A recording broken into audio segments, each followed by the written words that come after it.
Hi, friends. I was here. I was talking to people,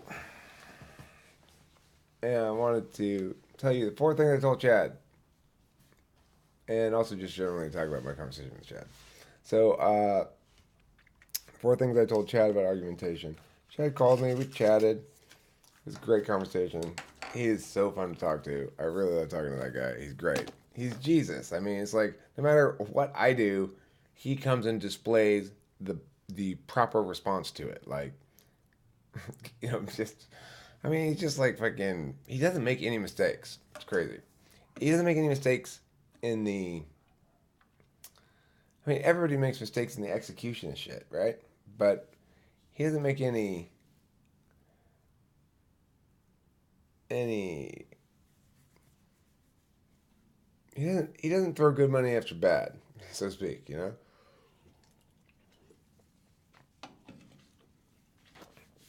Regardless, talking to him, I felt like I needed to crystallize in an effective and efficient way something for him to take away from the conversation about argumentation that he would find useful.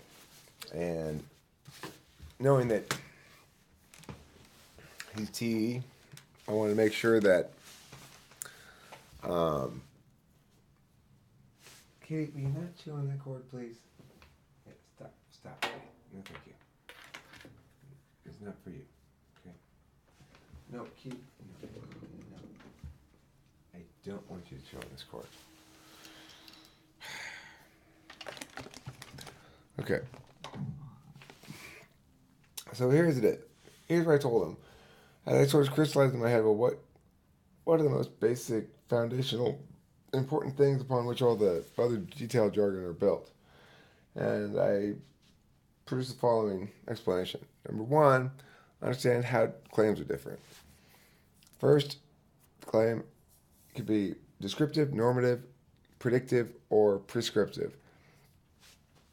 Descriptive claims are like, this is a 7 Up. No, it's not. It's a cherry 7 Up. Shit like that. That they usually don't get argued about. Normative claims are moral claims that what you ought to do, what's right or wrong, um, but in a general sense, usually. Prescriptive claims are what you should actually do for practical reasons, usually. And lastly, there are predictive claims about what's going to happen. So that's the first thing. Knowing whether it's descriptive or predictive or prescriptive or normative changes which kind of arguments ought to be considered. If somebody making a predictive claim, then you need to spend a lot of time looking at the system that they're predicting within.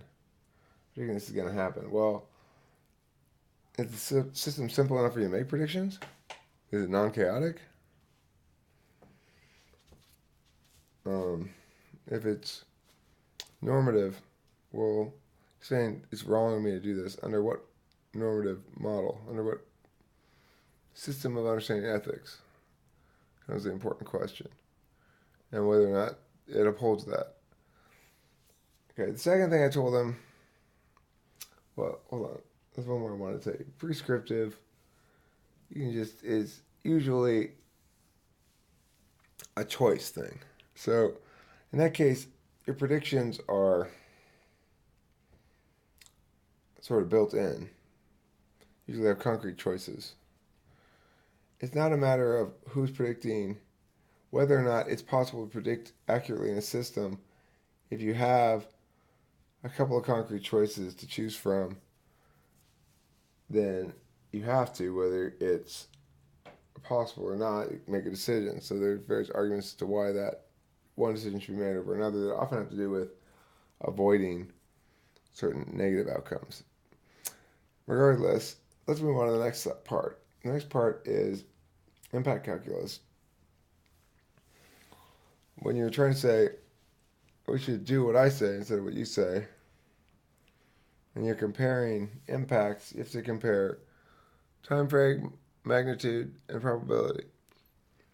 So if you have terminal impacts, global nuclear war, but it's 0.00001% likely, Should we take action to prevent that likelihood, or should we take action to do something that's less important but more probable?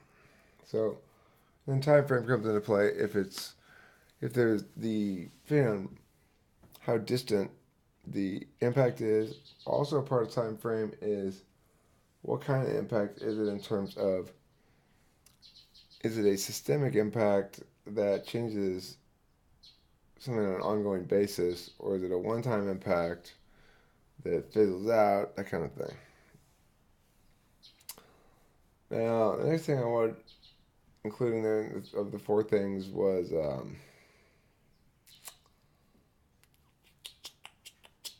I'm doing a bad job of this. This video's not gonna do. I'll do a good job of it.